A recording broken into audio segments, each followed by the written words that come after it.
Hello, everybody, and welcome to Tartarian Tales 78, Taurica Chersonesus, formerly Taurica Scythica, and so many other things. And as you guys can see, this is the modern-day Crimea. Crimea. I wonder if the term crime even came from there. But this was definitely, back in the day, something very special. And take a look at all the cities and everything there, because all you see in remnants of those cities is just rubble, stones, the occasional grass patch and hill that has, was filled in and now has been grown over, and all this stuff. And this area is prime for people wanting it. And so down there you can see that National Preserve of Taurica Chersonesus. I'm going to show you pictures from there. I'm going to show you pictures from to the right where you can see that little canal that I believe was intentionally carved. I got some pictures from that region, and all along the coast, kind of where, if you take that old map and you look in those spots where there are cities labeled, you can see different parts of on Google Earth, different places that are, ruins, or just spots that are like mountainous or cliffy, kind of, that you can tell were something once. Because look at this, look at all the detail surrounding this place. This whole area must have been just pumping. This Black Sea must have had just life in every part of it, just traveling all around, being amazing. And then that's all that's preserved of Taurica Chersonesus. But I'm willing to believe that underneath is a lot more. And these places were amazing. And the stone buildings, it reminds me almost of Malta. But that's, again, the way I think everything was for a long time. And as you'll see in this book, the Genoese had this area for a long time in their control. And so their architecture was astounding.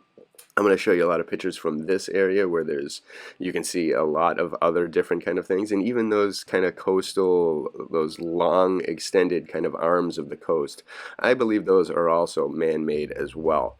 And I think they were made a long time ago. And it sounds like these, kings and rulers would just dig out canals like it was nothing back in the day. And so these are, again, some of the overhead views. You'll see I took a lot of pictures. You'll see the collection. I'm going to read an article first that I found in one of the old Library of Congress collections that has an ancient relic that was found here of a hen's egg. So I'm just going to read that briefly for fun, and then I'm going to go into Gerard Mercator's description of Taurica Chersonesus, which is kind of the very basis of it. Talks about Ptolemy and all other people that had been here before. So it's just an overall history of this, because I looked and I didn't see any videos kind of connecting Tartaria to this, and it's a big part of it. Again, this is a very important area for throughout all time that people have always kind of wanted. It's a perfect peninsula surrounded by incredible waters, connected to all other different very populous places, and it's amazing. And there's so much more to discover underneath. So I hope that they continue to do that and find importance in discovering these ancient things, because there's probably so many shafts and different things. You'll hear a story of a mountain that had a church in it and all this other stuff. So this is the book I'm going to read from after I read this little article right here. So take a look at this. Relics from an ancient city, eggs many centuries old, attract the most attention from visiting tourists. Balaclava in the Crimea, the scene of the charge of the Light Brigade, has in recent years been discovered to be the site of an ancient Greek city. Much of this buried town, which is believed to be the Chersonesus Taurica, the scene of Euripides' Iphigenia in Taurus, has been excavated with most interesting results. Besides the ruins of temples and of homes, there have been found many things that would indicate that the city was abandoned hurriedly. Money was left scattered on floors, and bits of bread and other food were found in disordered array. Near a stone canal was found an ancient hen's nest, wherein were 6 eggs, which probably dated back to a period before the birth of Christ. Probably. I'll remember that. 3 had been broken by falling earth, and 2 smashed to atoms, but one was quite whole, with a dried-up yolk inside. Some careless housewife had failed to keep track of a pullet. Thousands of Russian tourists visit the museum at Balaclava, and as these eggs attract more attention than all the marbles and other fine specimens, the authorities have fitted up with what they call an archaeological buffet. In a glass case are the remains of the eggs and the bits of bread grain and many other reminders of Greek cookery. And about this, the tourists may be found, blah, blah, blah, grouped at all the things. So just an interesting little kind of tidbit. And then I started digging into Chersonesus, Taurica, and finding more and more, and I just had to kind of get to the source and get to the main kind of chunk of it. And so I went to Mercator. So I hope you all enjoy this. Again, it's just kind of an introduction to this zone, and I hope someday that more is discovered from it. And I'm sure if you live there in this region, they know a lot more than is available on the internet. So chime in if you're from around there. So here we go. Let's start the reading from Mercator's book, Historia Mundi, and here's the section on Taurica Chersonesus, currently the Crimea. Here we go. This Chersonesus was so called by Ptolemy from the Tauria, certain people of Scythia in Europe. Strabo calls it the Scythian Chersonesus, which you can actually see is a different part of the Crimea. Pliny is in his book in 96th chapter calleth it after the Latins the peninsula of the Taurians. Appianus calleth it the Pontic Chersonesus, and Paulus Disconus calleth it P. Chersonesa. At this day it is called Prekopska and Gesara by Antonius Pinetus. It is a large peninsula stretched out toward the east between the Euxine Sea and the Miotok Lake, even to the Cimmerian Bosporus, which divides Europe from Asia. It hath a gentle winter and most temperate air, for at the end of December winter beginneth, and is at the sharpest or coldest in the middle of February, as having then most snow, which yet lieth not above 3 days when the cold and frost is most constant. The winter never lasteth longer than the beginning of March. All the whole country is very fruitful and very fit for feeding flocks of cattle. Yet, albeit the inhabitants have a fertile soil, many of them do not till their fields nor sow them. They have abundance of horses, camels, oxen, kine, and sheep, on which they live. They are also great store of dainty fowl, which oftentimes the Christians and Turks, and sometimes the Polanders, that come thither as strangers, are wont to take. There is much hunting of harts, goats, boars, and hares, both in the Tartarian and Turkish dominions near the sea. This Chersonesus hath hard and rugged mountains, that runneth through the middle of it to divide it into the northern and southern part, as the Apennine mountain doth divide Italy. Muhammad, in the year 1475, or I 475, it's clearly an I there, did possess the southern part and made it tributary to himself. But in the northern part of the Tartars, wandering in the broad fields between Borysthenes and Tanais, and continually changing their places of feeding their cattle, possessed the town called Crim as a royal seat, and from thence they were called Crim Tartars.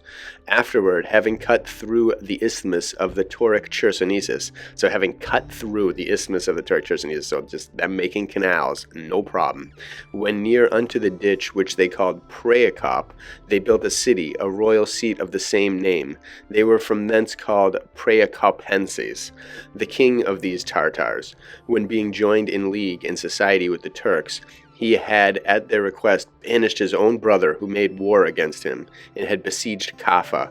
At last both himself and his 2 young sons were cut in pieces by his counselors, whom he had with large gifts corrupted for the aforesaid purpose, and so gave an unhappy example of the Ottoman friendship. For he being slain, the Tartarians, who were hitherto free, untamed, and companions and brethren to Ottoman, were now made servants, and after the manner of the other Turkish provinces were compelled to receive and acknowledge not a king, but a blegerbeg, that is a viceroy, to govern them. But the Turkish Empire may be easily known by the descriptions of Wallachia, Greece, and the Turkish Empire, and therefore, for brevity's sake, we refer the reader thither. Besides Kazan and Astrakhan, which are kingdoms belonging to the Tartarians, who do till fields, dwell in houses, and at this day are subject to the Muscovite, and beside the aforesaid Praecopenses, there are other field Tartars, who live in the fields in great companies, observing no limits, and of these we will speak in their proper place, to wit, in the tables of Asia. In the southern part of this Chersonesus is the Metropolis Kaffa, heretofore called Theodosia, a famous mart town, being the ancient colony of the Genoese. And I believe there's some pictures in here of the ruins from there, and as well as some of the other places. But you can also imagine these ruins are everywhere. Every hill, all over the place. These were everywhere. what we have left as remains and spaces that are designated as remains is nothing compared to what is there and was there. It is situate near the sea. So here we go. A famous Theodosia, a famous mart town, being the ancient colony of the Genoese. It is situate near the sea and hath a fair haven. It seems that in the time of the Genoese it was very populous, and they knew how to make buildings. So imagine what that was like. But when the Turks, almost 200 years since, in the time of Muhammad the Great, took it from them, the Italians were reduced to such a strait that there are few tokens remaining of their being there, for the city hath for the most part lost her former beauty. The Italian churches are thrown down, the houses decayed, and the walls and towers on which the Genoese colors and insignias were placed, with Latin inscriptions, are fallen to ruin. It is now inhabited by Turks, Armenians, Jews, Italians, and a few Grecian Christians. It is famous for traffic, as being the chief haven of the Chersonesus, and hath an infinite company of vineyards, orchards, and gardens. Besides this town there is Pericopia, called by the ancient Greeks Eupatoria, Pompeiopolis, Sacerlucus, Dramon Achilles, Gracida, Heraclium, or Heraclea. How could a place be called so many things? This history, our history, this world is so dense, so unknown to us now in this day. It's just ridiculous. It's overwhelming. But here we go. Also, Castovia, a famous mart town, and Ingermenimum, having a stone castle, beneath which is a church, and many caves, that with great labor and pains are cut and hewed out of a rock. For this town is seated on a great high mountain, and taketh its name from those Turkish caves. Very interesting what's in those. How have those been rated? And how many mountains have churches, caves, castles within them? They just probably everywhere. It was heretofore a fair town and full of wealth and riches. Here is Chersonesus Consorum, or Cherso, which is the ancientest city of Taurica. This the Turks called Sakai Germenum, as it were, the yellow castle, for this country hath a kind of yellow soil. Interesting. Wonder if it's sulfur or just something totally different, unique. The admirable and wondrous mines of this place do testify that it was heretofore a proud, rich, delicate, and famous colony of the Grecians, in the most ancient city of the whole peninsula, being much frequented, magnificent, and having a fair haven. And again, keep in mind that this is the Crimea. This is what people are fighting a war on now, and have been for a few years, and have for a long time without us really declaring it a war. It's kind of always been at war. It's one of those places, not only is Jerusalem an ancient city, the only one in the world that's sacred, a lot of other ones are too. They just don't tell you why. And the Taurica Chersonesus is certainly a sacred place. And you can tell by the amount of people that want it through time. Here is the castle and town of Iamboli, or Balakium, Mancopia, or Mangutum, as the Turks call it, in the town of Circum, with a castle. Here is the city and castle of Cremum, which the Tartars call Crim, having an ancient wall very strong and high. In regard of its largeness, it is far unlike the other cities of the Tauric Chersonesus. Imagine what that is like. And in the utmost part of this country is the city Tanas, near the mouth of the river Tanais. The Russians call it Azak. It is a famous mart town, unto which merchants do come out of diverse parts of the world, for that every one hath here free access and free power to buy or sell. That's really cool. There are many great rivers in this country, running down out of the mountains. And also, just imagine that. If everyone has the free access and free power to buy or sell in this particular place, imagine the products that would come from all over the world to be there and be sold there. Really cool. Again, there are many great rivers in this country running down out of the mountains, the chiefest whereof is Borysthenes, commonly called Dnieper, a deep and swift river which runneth from the north into the river Carcinites or Hippacharis, now called Desna, and so into the Euxine Sea near the town of Oaxaca. Also Don or Tanais, Ariel, Samar rivers that runneth into Don, with many others, they Cimmerian Bosphorus, to which the Chersonesus, as we said before, is extended. It is a narrow sea, 2 miles broad, which divideth Europe from Asia, and by which the Meotique Lake doth flow into the Euxine Sea.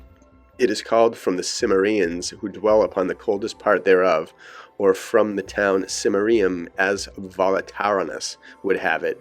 The Maeotok lake is near the mouth of Phasis, commonly called Phaso, and by the Scythians Phazeth, receiving Tanais into it. The Scythians call it Tamarenda, that is the mother of the sea, as Dionysus witnesseth, because much water floweth from thence through the Cimmerian Bosphorus into it, as also much from other places, which doth so replenish and fill the lake, that the banks thereof can hardly contain it. Interesting. This lake, in regard it receiveth many rivers, aboundeth with fish. There is also the Euxine Sea, the upper part of whose water is sweet, and the nether part salt. This being heretofore called the Axine, and according to Sophocles, the Apoxine Sea, because no ships could arrive here, or in regard of the barbarous Scythian borderers who killed strangers, they afterward called the Euxine by the figure which they call Euphemismus. Very interesting as well. Even just the fact that the one part of the sea was sweet and the other part salty. God, we will never know what it was like to have clean water on Earth, and that is really sad for our future humans and everyone. I mean, everything we drink now is water. Everything we swim in now is just nasty. It's so gross. And back then there was a clear difference in waters everywhere. Every fountain was different. Every sea was a different type of water that was healthy and safe to be a part of. So here we go. Keep going here. Sorry about that. But they called, the Euxine, which they called Euphemismus, but they called it Pontus as if it were another ocean, for they supposed that those who sailed on it did perform some great and memorable act. And therefore faith, Strabo they called it, Pontus as they called Homer, the poet. There are many rugged and steep mountains in this Chersonesus, especially those which run through the middle thereof. The greatest and highest of them hath a great lake on the top of it, but so much hitherto concerning these things. Now let us proceed to other matters. Justice is administered among the Tartarians by the law of Mahomet in the cities and towns of the Khan and the other sultans. They have their priests, their judges in their towns, and their begi or praefects, who do hear and decide private injuries. But the Khan himself, with his counselors, doth judge of capital matters as murder and theft, in declaring whereof they need no lawyer. Neither do they use the subtlety thereof, nor excuses, or prolonging matters by delay. For the meanest of the Tartarians, or strangers, do freely declare their own wrongs and grievances before the judges, and the Khan himself, by whom they are quickly heard and dispatched. They instruct their sons when they are children in the Arabic language. They do not keep their daughters at home, but deliver them to some of their kindred to be brought up. When their sons come to ripeness of years, they serve the Khan or the sultans, and when their daughters are marriageable, they marry them to some of the chief Tartars or Turks. The best of the Tartars in the prince's court go civilly and decently in their apparel, not for ostentation or pride, but according as necessity and decency requireth. When the Khan goeth abroad in public, the poorest men may have access unto him, whom he sees, them doth examine them what their wants and necessities are, and whence they did arise. The Tartarians are very obedient to the laws, and they adore and reverence their princes like gods. Their judges, according to Muhammad's law, are accounted spiritual men, and of undoubted equity, integrity, and faithfulness.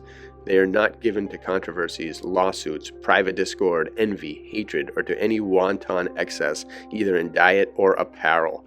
In the prince's court, none wear swords, bows, or other weapons, except it be travelers or strangers that are going on some journey, to whom they are very kind and hospitable.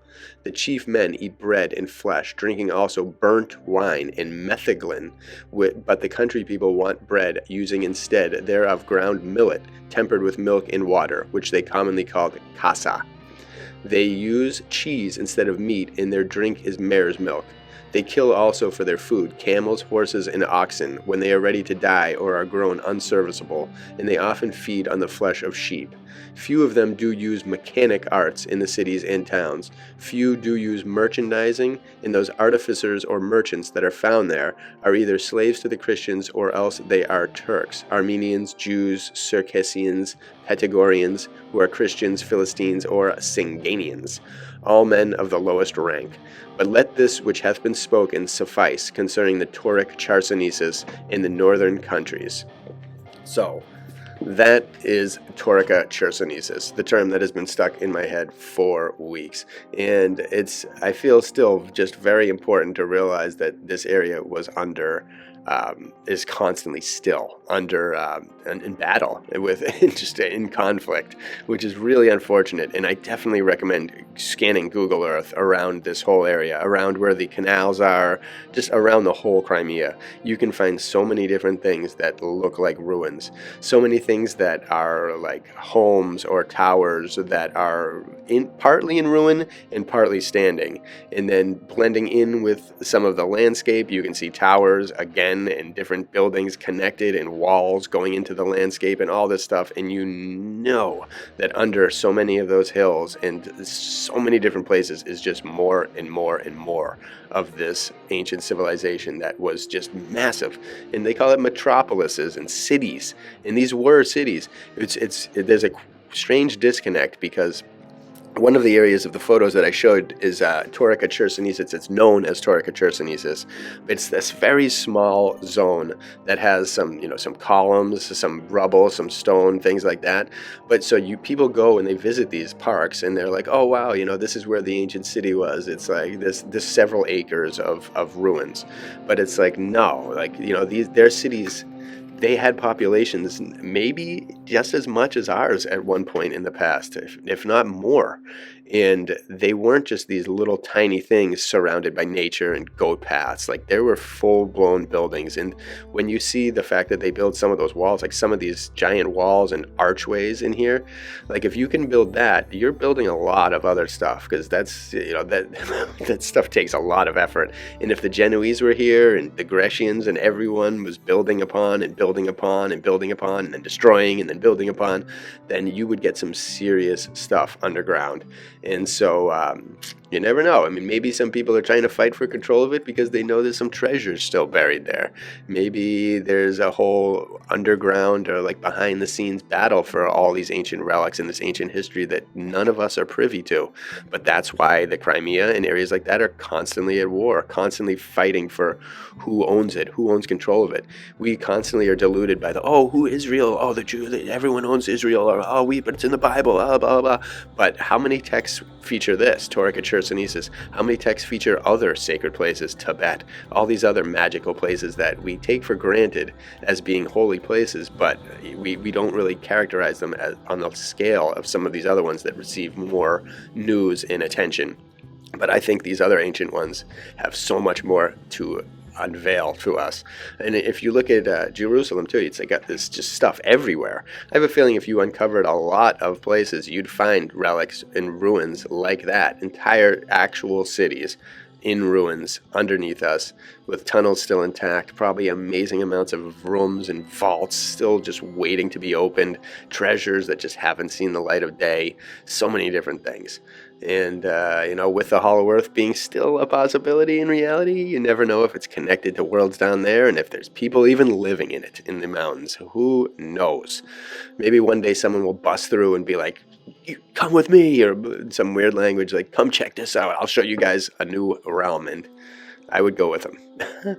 But either way, I wanted to introduce you all to Taurica Chersonesus. Some of you, again, may have known about it, but if you haven't, definitely explore more about this. Look for it and other things. There's a lot of articles. I'll, again, probably post a video of some of the other articles I've found besides that hen's egg. But there's a lot of cool things about it, and again, it's something that was eradicated, so it means we should give some attention to it. So I hope you all got something out of this. Feel free to share. Check out artofdino.com always, and bless you all.